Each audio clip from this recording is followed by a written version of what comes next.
Hello good morning, my name is Rajni. Progressive life के to मंच पर आप सभी का स्वागत है। चैनल को लाइक शेयर सब्सक्राइब कर दीजिए ताकि ऑन नोटिफिकेशन आप लोगों तक पहुंच सके। चलिए क्वेश्चन नंबर देखो रहे 5। देखो 12 sticks each of length 1 unit are used to form an equilateral triangle. The area of the triangle is 12 छड़ियाँ जिसमें से प्रत्येक की लंबाई 1 इकाई है का इस्तेमाल किसी समबाहु त्रिभुज को बनाने के लिए किया जाता है। इस त्रिभुज का क्षेत्रफल बताना हमें क्या होगा। चल देखो यहाँ पर हमें बताना है कि स्टिक्स ईच ऑफ लेंथ हमें यूनिट दे रखी है हमारी क्या है, एक इक्विलेटरल ट्राइंगल है।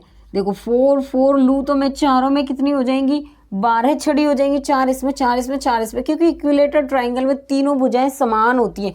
अगर मैं एरिया बताऊं, एरिया ऑफ इक्विलेटरल ट्राइंगल का क्या होता है, √3/4 a स्क्वायर। ठीक है, अगर इसमें यहाँ पर एक भुजा 4 यूनिट की है तो हमें तो साइड देखना है, तो यहाँ पर आएगा √3/4, 4 × 4, तो 4 से 4 कैंसिल, 4√3 स्क्वायर यूनिट हो जाएगा। तो इसमें ऑप्शन हमारा क्या होगा, इसमें ऑप्शन हमारा यहाँ पर सी होगा।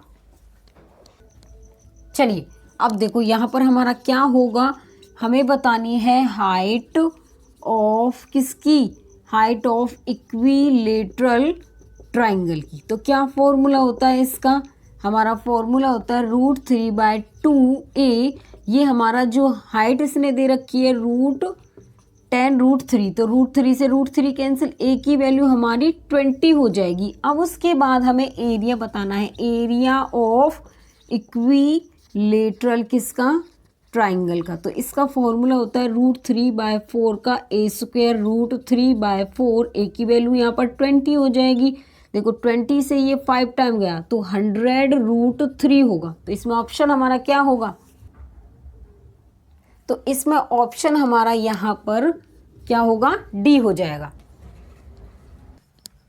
क्वेश्चन नंबर 7 देखो, ABC and BDE are two equilateral triangles such that D or E are the midpoint of BC. If the area of triangle ABC is 136 centimeter square, then the area of triangle BDE is equal to।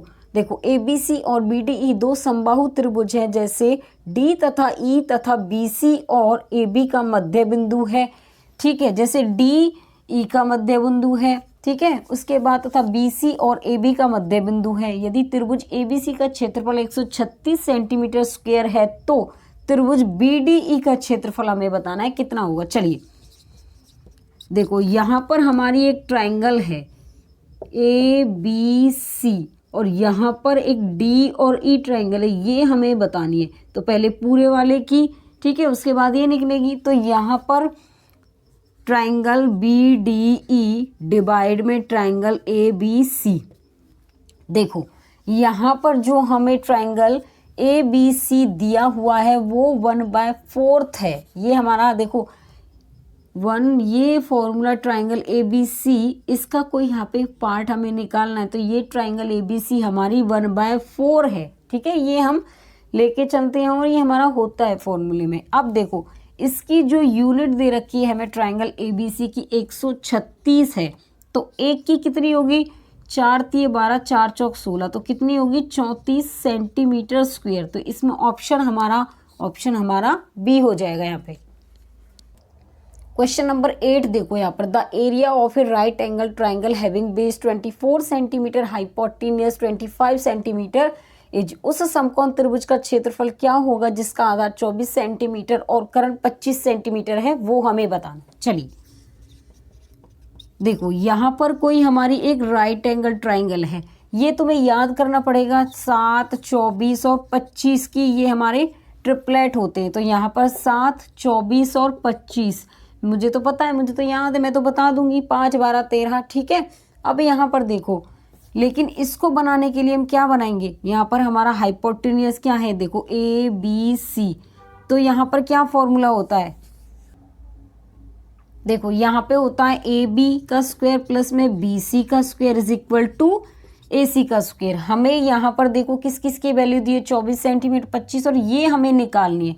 तो देखो कैसे निकालेंगे, यहाँ पर हमें AC की value दी हुई है 25 सेंटीमीटर इसका स्क्वायर, BC की वैल्यू 24 सेंटीमीटर और हमें AB की निकालनी है। तो कैसे निकालेंगे? AB का स्क्वायर 25 सेंटीमीटर इसका स्क्वायर माइनस 24 का स्क्वायर। AB की वैल्यू निकालेंगे तो अंडर रूट आ जाएगा। यहाँ पर 25 का स्क्वायर 625 माइनस में 576। अब ये माइनस करेंगे तो 49 बचेगा। ठीक है, रूट 49 की वैल्यू 7 होती है। ठीक है, अब हमें बताना है एरिया ऑफ किसका? ट्राइंगल का। तो 1/2 बेस इंटू में हाइट, तो यहाँ पर इसकी वैल्यू 7 हो जाएगी। 1/2 बेस कितना है? 24 और हाइट कितनी है इसकी? 7। 12 टाइम गया कितना? 12 सत्ते 84। इसकी क्या आएगी यहाँ पर? एरिया सेंटीमीटर स्क्वायर आएगा, 84 सेंटीमीटर स्क्वायर। तो इसमें ऑप्शन हमारा यहाँ पर डी होगा। देखो मुझे तो याद है, मैं तो डायरेक्ट इसका एरिया निकाल लेती, लेकिन सिर्फ मैंने समझाने के लिए बताया आप लोगों को। ठीक है, चलिए